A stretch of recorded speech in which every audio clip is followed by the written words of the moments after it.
Selamat pagi, kami dari Politeknik Admin Surakarta, Prodi Mekatro.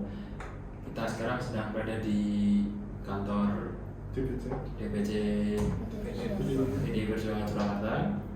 Dan di sini kita bersama Pak Paulus Merdeka. Pak Paulus sebagai anggota mantan anggota DPRD dan anggota PDI,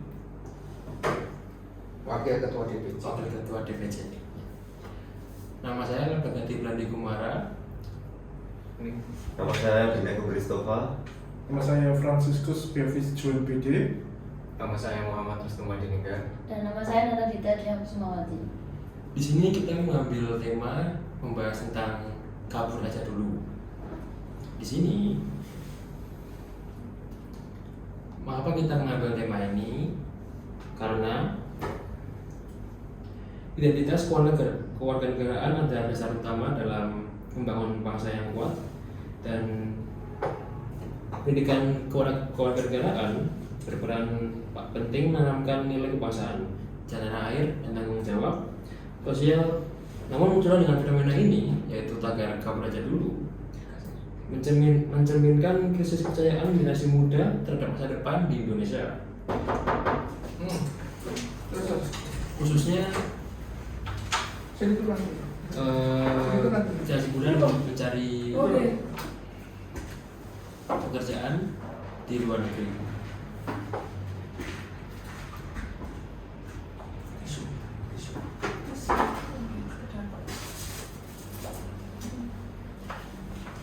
Untuk definisinya, apa itu kabur aja dulu? Ini adalah hashtag yang terakhir yang sempat viral pada Februari 2025, yang dimana generasi muda di Indonesia, itu bisa Gen Z atau milenial, itu protes terhadap sistem pemerintahan Indonesia, yang dimana mereka sulit mendapatkan kerja, makanya mereka kabur ke luar negeri.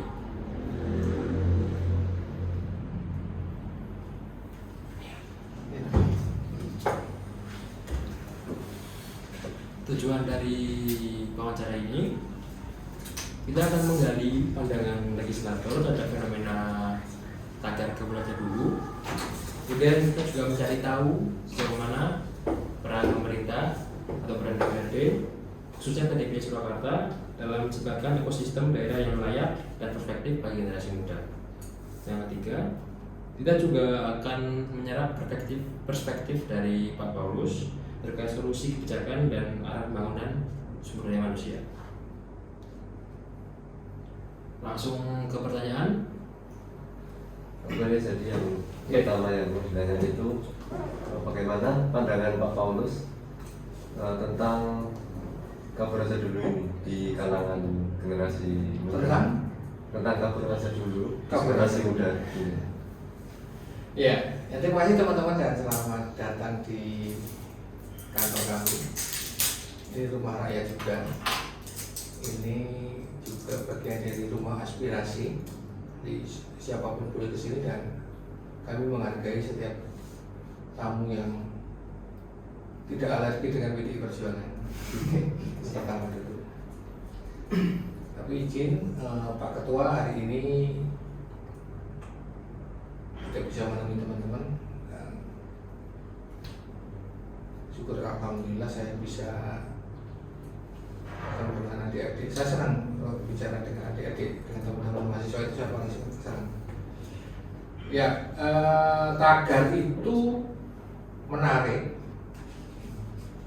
seksi, tetapi juga penuh dengan pertanyaan.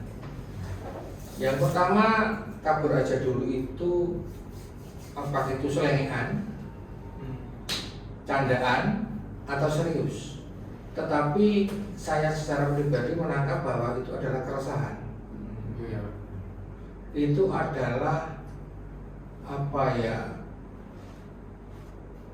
luapan hati dari generasi Z. Mewakili teman-teman, keluarlah tagline kabur aja dulu.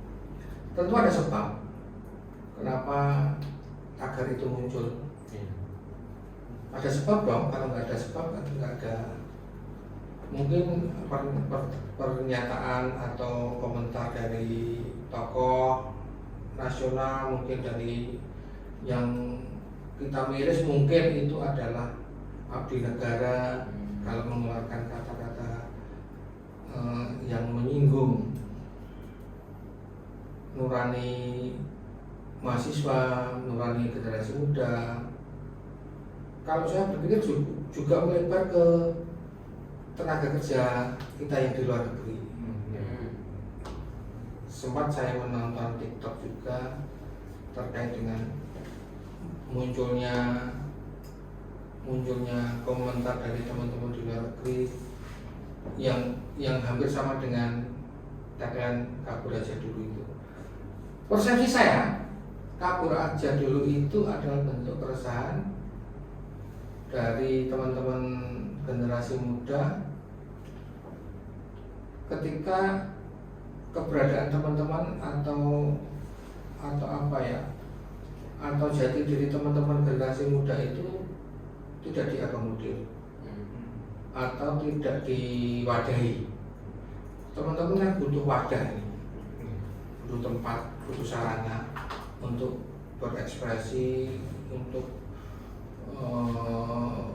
bisa mengabdi, berkarya di negeri sendiri. Kabur aja dulu itu persepsi saya, dalam bayangan saya itu adalah, apakah benar apa salah nanti teman-teman yang meluruskan. Kabur aja dulu persepsi saya itu ya wis melayu nang luar negeri atau ke tempat yang dimana sebetulnya yang ingin dituju teman-teman itu di situ, tetapi tidak mendapat wadah atau tempat. Itu persepsi saya secara pribadi. Tapi nanti mungkin bisa dijelaskan ke teman-teman benar apa. Nah, kabur aja dulu saya katakan tadi itu adalah ekspresi luapan suara hati yang tidak tertampung oleh, dalam hal ini stakeholder pemangku wilayah atau juga orang tua, ketika keberadaan teman-teman atau tujuan dari teman-teman atau mimpi dari teman-teman itu tidak tersampaikan atau tidak mendapat wadah. Nah, ini kabur aja kemana? Pertanyaan selanjutnya, kabur aja itu kemana? Adakah tujuan dari adik-adik mengeluarkan atau itu terlontar kaburnya ke negara lain atau ke orang lain yang bisa menangkap aspirasi keberadaan adik-adik? Itu tanda besar. Itu aja, ya. Mas, saya baru meeting sebentar ya Mas, nanti saya telepon balik Mas Agus. Nah, itu pertanyaan saya ke adik-adik. Coba saya dijelaskan dulu. Kalau menurut beberapa sumber kayak dari internet, dari sosial media itu, emang rata-rata generasi Z, generasi sekarang itu yang pada menyuarakan tagar kabur aja dulu itu rata-rata memang perginya ke luar negeri. Saya sendiri ada kenalan, aslinya saya lupa tinggalnya di mana, tapi sekarang dia ada di Belanda dan memang dia menyetujui kalau dia itu salah satu orang yang ikut tagar kabur aja dulu, gitu Pak. Jadi dari beberapa yang kami lihat itu kabur aja dulu itu kebanyakan mereka ke luar negeri buat mungkin mencari pekerjaan di sana atau menetap di sana gitu. Ya itu kan, karena motivasinya apa? Kabur aja dulu. Motivasinya? Karena mungkin mereka berpikiran lebih mendapatkan gaji yang layak di sana. Oke. Skill mereka lebih dihargai. Oke. Dan tidak ada dituntut untuk peraturan-peraturan yang aneh-aneh untuk masuk kerja di sana. Karena kondisi ya, sistem birokrasi dan sebagainya.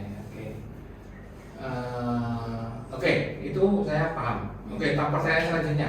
Pertanyaan saya menjawab ya. Sudah. sebagai mantan anggota DPRD Surakarta, apakah Bapak pernah mendengar atau menemukan anak-anak muda Solo tentunya yang menyatakan ingin pergi karena kecewa terhadap kondisi daerah di Solo? Ya, secara pribadi saya belum pernah mendengar atau mendapat keluh kesah dari generasi teman-teman. Tapi kalau ingin bekerja, iya. Kalau bekerja di luar negeri karena peluangnya di sana lebih memungkinkan dengan gaji yang lebih besar, dengan kesempatan dan menghargai jasa tenaga kerja itu lebih, itu iya. Tapi kalau karena sesuatu hal kemudian protes, itu secara langsung yang dari TikTok itu, bahkan mungkin dari anaknya keraton itu yang pernah melontarkan lebih baik hidup di luar negeri, itu kan apa ada TikTok itu apa ada kan, anak Raja Solo itu kan menjadi pertanyaan mendasar juga. Itu anak keraton itu juga dikejar terus ya. Tapi secara pribadi saya belum dengar pergi mana. Hanya alasannya adalah mau kerja di luar negeri dengan gaji yang besar, mau keluar negeri dengan fasilitas yang lebih komplit, ngumpulin gawa duit, gawa tabungan, gitu. Tapi saya miris juga ketika alasannya adalah karena pernyataan, tanda kutip ya, jangan ditulis ya, pernyataan Pak Luhut lah, kalau mau ya silakan keluar. Pernyataan Pak Luhut, jangan hidup di Indonesia, itu saya miris. Dia tidak memberi solusi, tetapi dia menyalahkan orang lain karena kondisi Indonesia yang tidak mapan. Kalau pikir gitu kan, menyalahkan orang yang menyatakan, nah kemudian dengan TikTok dibalas orang lagi, orang gini, nggak benar jadinya. Itu Mas, Didi apa Kiki? Didi. Ya. Untuk pertanyaan selanjutnya, mungkin ada strategi pemerintah kota yang pernah Bapak dukung atau dievaluasi dalam menahan arus migrasi kaum muda luar kota atau bahkan luar negeri, Pak? Migrasi? Ya, lebih tepatnya pergi ke luar negeri atau? Kalau ke sana itu kita justru mendorong, bukan membatasi. Alasannya apa membatasi?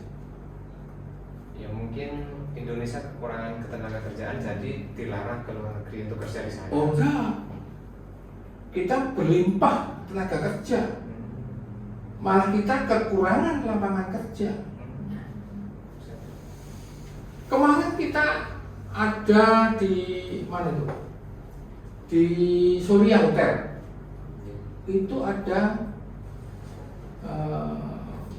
pencerahan, ada pendidikan terkait dengan anak-anak generasi muda yang luar negeri. Kita ajari bagaimana menabung, kita ajari bagaimana berhemat dan sebagainya. Berbalik dengan pertanyaan itu, apakah kita membatasi? Oh, kita dorong. Malah lebih difasilitasi. Iya, difasilitasi. Karena di sini buntet Mas. Tenaga kerja ini sudah tidak ada kelebihan tenaga kerja. Kalau kita membatasi, nah ini yang harus kita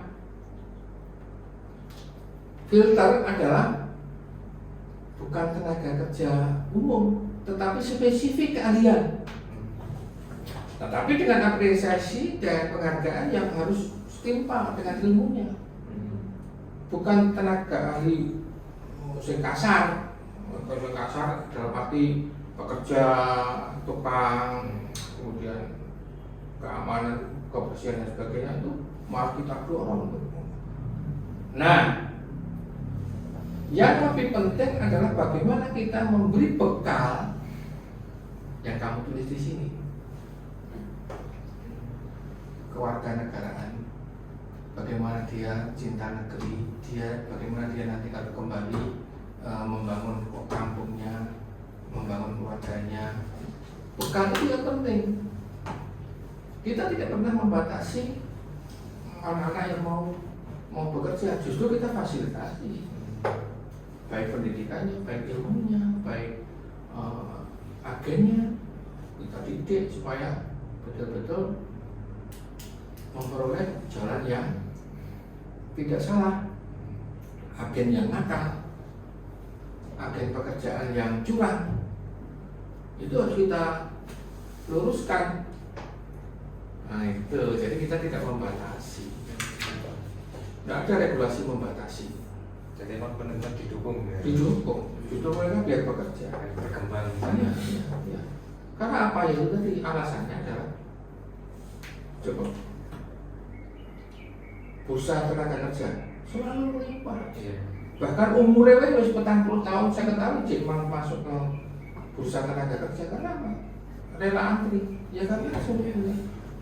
Malah PHK gila-gila. Iya benar. APBN kita berimbas pada pengurangan tenaga kerja. Ekonomi kita berimbas pada pemutusan hubungan kerja. Serikat, tekstil, elektro, ini ya gila-gila.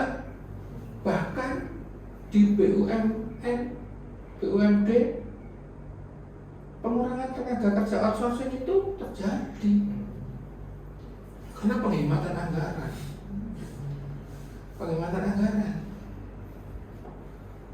Anggarannya sekarang dipusatkan untuk BGN, makan sehat bergizi, gratis. Gila-gilaan itu. Iya. Anaknya dianggarkan untuk sekali makan, dan di sisi lain pos untuk karyawan dihapus. Bapaknya nganggur, anaknya kan namanya dinom. Ini saya kira kurang pas. Visi-visinya harus jalan, tapi berimbas pada tenaga kerja yang rontok. Benar nggak? Oke, sama. Lanjut ya Pak. Ya. Ini beralih ke pertanyaan mengenai peran pendidikan, lapangan pekerjaan, dan ekonomi. Menurut Bapak, apakah sistem pendidikan di Surakarta sudah cukup adaptif dengan kebutuhan masa depan generasi muda? Gimana? Apakah sistem pendidikan di Surakarta sudah cukup adaptif dengan kebutuhan masa depan generasi muda? Apakah Sistem pendidikan sistem pendidikan di Surakarta sudah cukup cocok, adaptif, ya, sesuai dengan tenaga kerja? sesuai dengan kebutuhan masa depan generasi muda? Nah, ini yang harus kita tata. Kurikulum pendidikan kita amburadul. Kurikulum pendidikan kita tidak tepat sasaran. Adaptif itu hanya wacana. Misalnya STM banyak sekali proses itu kurang tepat. Misalnya, you kepengen mana jurusannya? Elektro, mesin, Sekarang saya di mekatronik itu elektro juga. misalnya Misalnya. umum di STM itu. Iya. You kepengen listrik, you kepengen tukang. Karena nilainya kurang, dia drop jurusan. Aku ki hobiku listrik, karena sekolah nilainya kurang apa, akhirnya drop ke jurusan beda. Tidak ada, Jadi tidak bisa mengembangkan minat. Sesuai passion. Itu kurikulum di kota Surakarta maupun di daerah, karena kurikulum berbasis nasional. Tapi yang ada juga kurikulum yang berbasis kearifan lokal, misalnya tari, misalnya kearifan lokal bahasa Jawa, kearifan lokal budi pekerti. Tetapi yang menyinggung terkait dengan jenis pekerjaan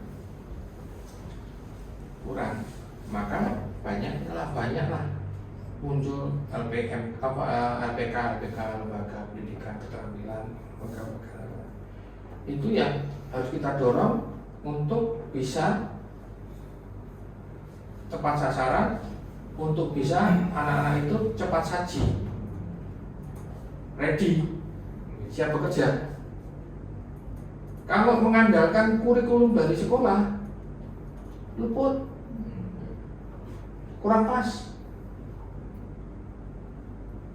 Kurikulum dari sekolah itu hanya menyiapkan anak-anak itu ya bisa survive, bisa melanjutkan jenjang pendidikan lebih tinggi, tapi untuk urusan pertanyaan khusus apakah adaptif terhadap pekerjaan, saya anggap belum pas.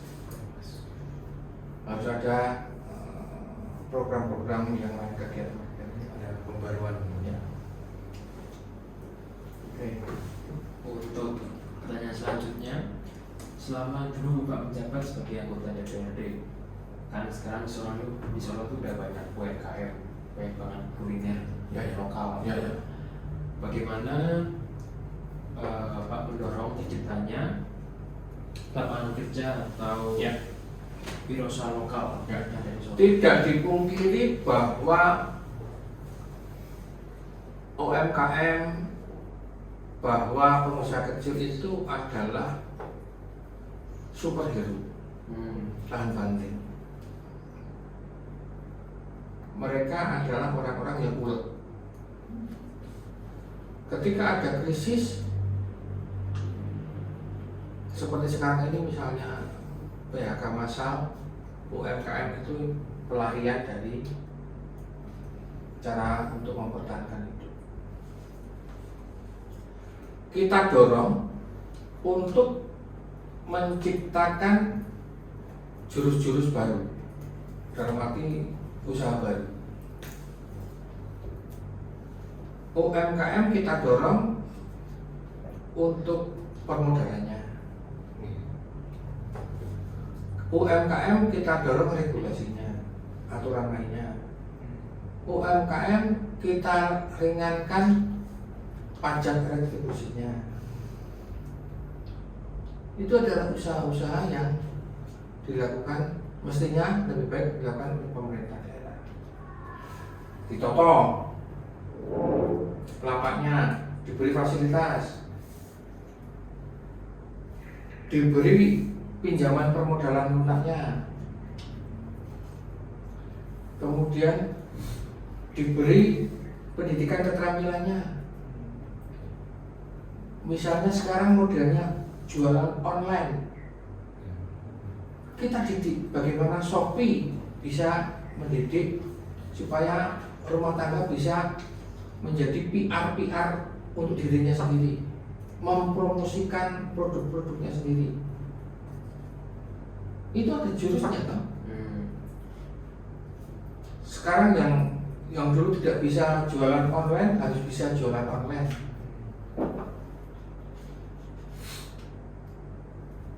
Yang memasak higienis bagaimana? Memasak tampilannya yang cantik bagaimana supaya di foto ini menimbulkan selera, ngiler-ngiler. Baru tekap ya soal ngiler. Tapi itu adalah usaha. Jadi banyak ketika mendorong UMKM itu ya permodalannya diperingan, aksesnya dipermudah, regulasinya, pajaknya, lokasinya, kios-kiosnya dibantu. Banyak kita sudah membantu sampai pada keringanan retribusinya. Ya. Berarti setelah semua usaha itu, apakah persentase anak muda di Solo ini yang melakukan wirausaha lokal itu tetap stay di Solo apa tetap kabur. Nah itu tergantung, tentu sangat tergantung kepada kenyamanan, tergantung kepada laba usahanya berhasil dan tidaknya. Usahanya berhasil dan tidak. Kalau anak itu nyaman, di produksinya sudah tinggi, bisa berkembang, saya rasa stay akan aman di Solo. Tapi saya yakin anak-anak muda itu pintar-pintar sekarang. Dia tidak hanya karena dunia sudah media sudah online sudah, dia tidak terpaku pada kotanya sendiri. Dia akan merambah ke kota-kota lain hanya dengan HP, publikasi, promosi, COD dan sebagainya. Itu adalah keahlian generasi muda. Kita dorong anak-anak untuk berkarya sampingan sambil kuliah. Kemudian banyak juga sekarang yang sudah bekerja kita tular ke teman-teman, kita tular ke tetangga-tetangga, ini produksiku, jika dia nyaman untuk stay di Solo. Tapi apakah stay itu akan meningkatkan produksi? Saya rasa tidak dibatasi oleh ruang dan waktu berusaha itu. Dia akan mengembangkan keluar. Jangan salah kalau dia sebetulnya keluar itu juga untuk mengembangkan usahanya yang di Solo. Bisa iya. Jadi kita tidak membatasi. Clear? Clear. Selanjutnya bagaimana Bapak Paulus ini melihat peran politik di Indonesia untuk membangun kembali kepercayaan anak muda zaman sekarang terhadap masa depan di Indonesia, khususnya di kota Solo ini? Itu pertanyaan yang saya suka. Kenapa anak muda sekarang dari dulu alergi terhadap kepentingan politik, terhadap urusan politik? Panjang ceritanya. Anak-anak muda sekarang atau dulu itu selalu idealis. Anak muda itu tidak mau berpikir berbelit-belit persoalan hidup. Ini yang kita sayangkan. Saya bicara politik yang berkaitan dengan semua orang itu urusannya dengan politik. You sekolah karena keputusan politik. You punya baju itu karena keputusan politik. You makan beras itu karena keputusan politik. Mulai dari ceprot sampai mati itu hasil keputusan politik. Iya lalai. Dari mana itu? Kita beli beras itu karena keputusan politik. Kok bisa keputusan politik? Harganya ditentukan oleh orang-orang politik. Gawe jalan tol itu karena keputusan politik. Kok keputusan politik? Itu anggaran, semua anggaran, mata anggaran yang bersentuhan dengan kita itu dihasilkan dari kepentingan politik. Paham maksudnya? Nih ceritanya. Tugas DPRD itu adalah satu, budgeting, penganggaran. Dua, legislasi. Itu membuat produk-produk aturan, perda-perda, undang-undang. Tiga, monitoring atau evaluasi. Itu tiga tugas pokok itu dihasilkan oleh keputusan politik oleh DPRD. Kenapa itu keputusan politik? Lembaga DPRD itu adalah lembaga orang-orang politik, berasal dari partai politik, ya kan? Iya. Di situ menentukan anggarannya. Budgeting, fungsi budgeting. Bersama-sama dengan wali kota kita menentukan pembangunan rumah sakit.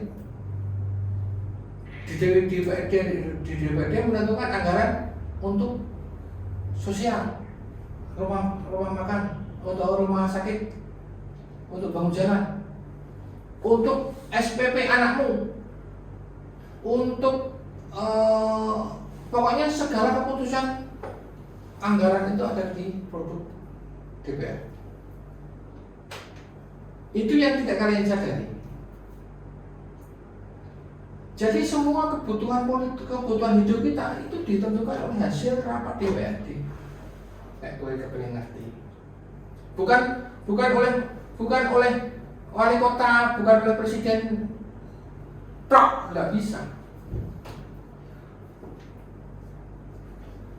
Anggaran seluruh kebutuhan hidup itu ditentukan oleh rapat banggar.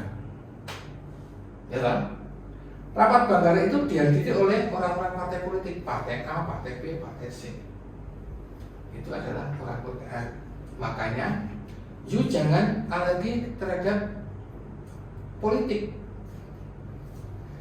You harus berkiprah langsung.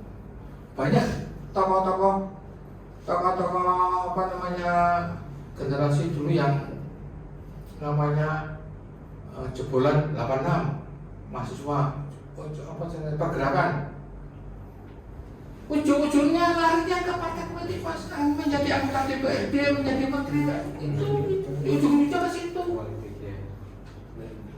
Jadi jangan alergi pada politik. Maka kenapa generasi muda tidak boleh alergi?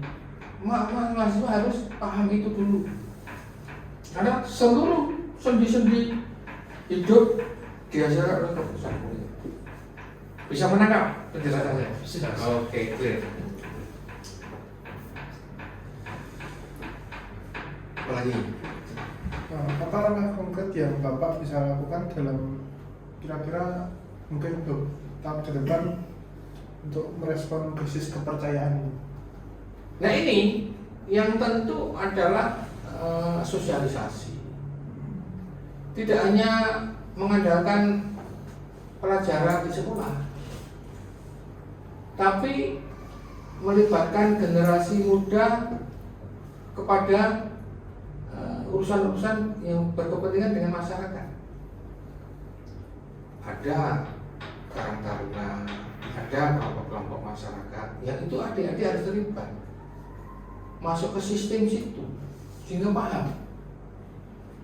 Jangan alergi terhadap Karang Taruna, jangan alergi terhadap organisasi kepemudaan, karena di situ mendidik anak-anak mengerti, diajak organisasi, diajak cara mengambil keputusan, diajak cara caranya mengentaskan uang kampung ini dari misalnya dari pinjaman online.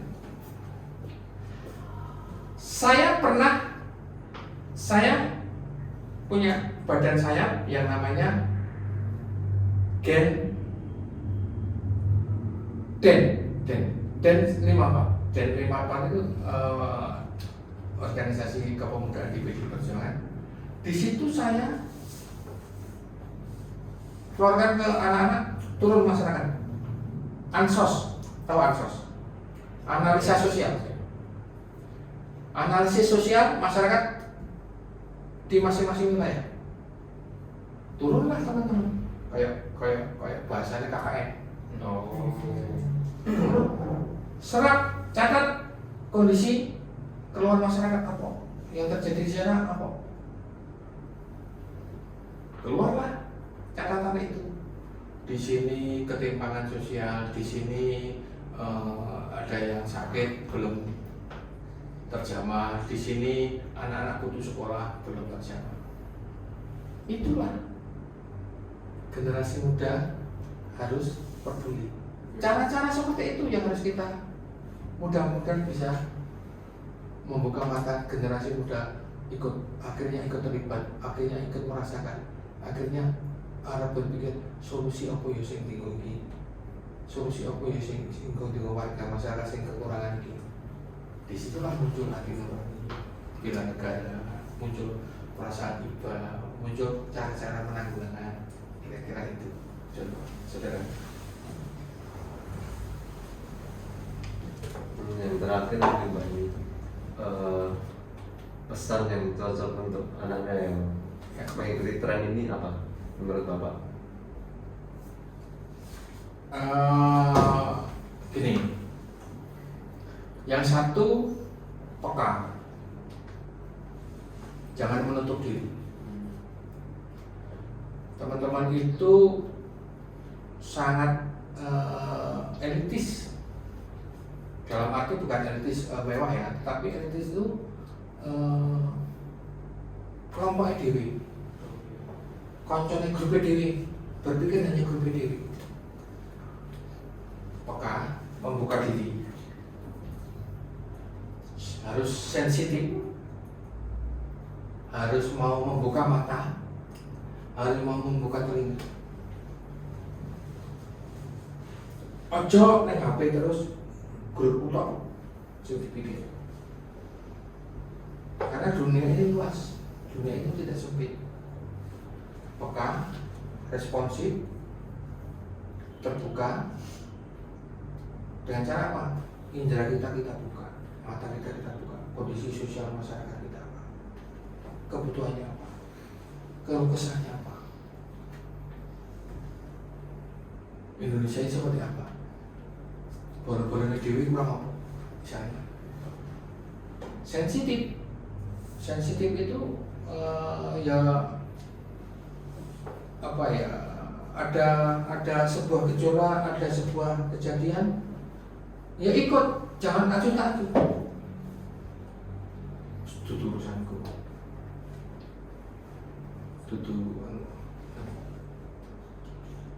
Mulailah menjadi dewasa, mulailah menjadi apa ya, murah perhatian, murah hati. Dengan cara itu jenengan akan merasa menjadi orang, ya tidak harus menjadi malaikat, tidak harus menjadi dewa, tetapi menjadi teman di sekitar teman-teman. Karena dengan bergaul, karena dengan terbuka kepada orang lain,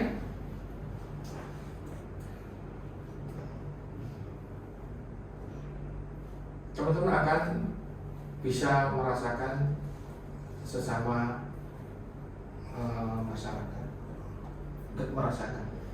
Tapi kalau jenengan terkungkung neng kos, metu, lebu,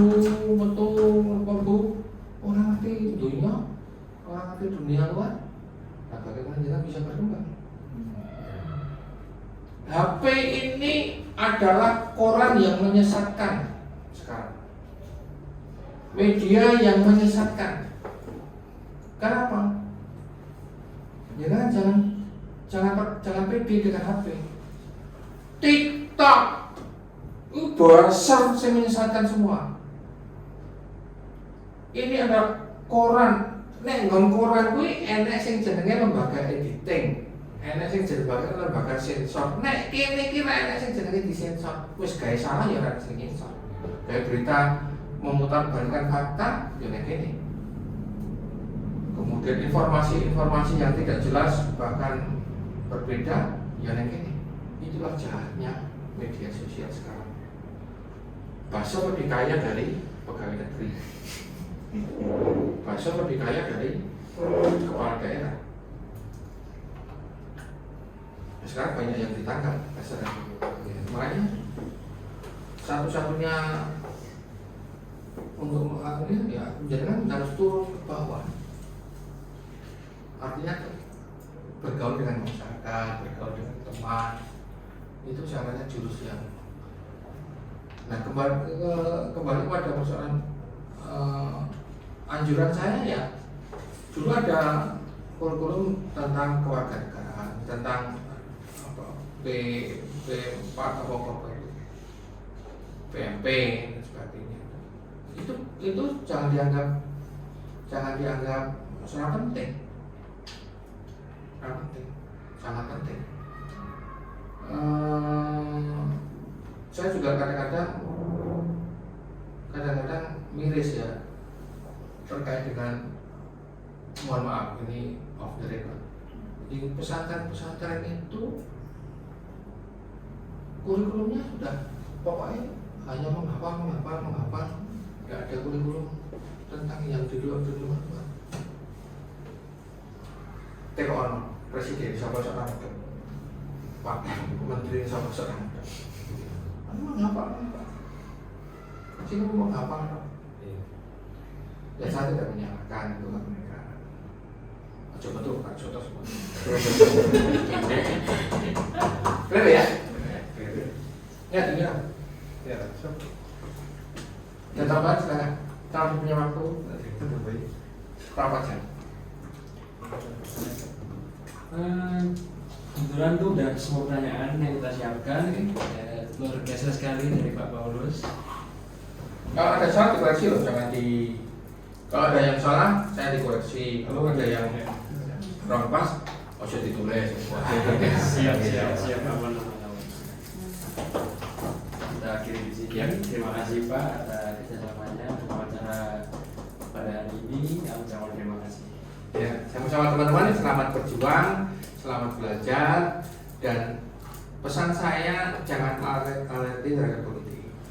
Pesan saya jangan harus peka terhadap kebutuhan masyarakat. Pesan saya adalah jangan harus belajar dari empiris. Selamat belajar, sukses untuk teman-teman semuanya, selamat untuk keluarganya, dan salam untuk kita semuanya dari warga. Terima kasih. Terima kasih, Pak. Terima kasih Pak. Jangan bosan-bosan ke sini. Siapa? Jangan enggak boleh. Di PDI Perjuangan di partai lain silakan, kami tidak membatasi atau tidak. Yang penting jangan bisa membawa diri udah terbuka wawasannya.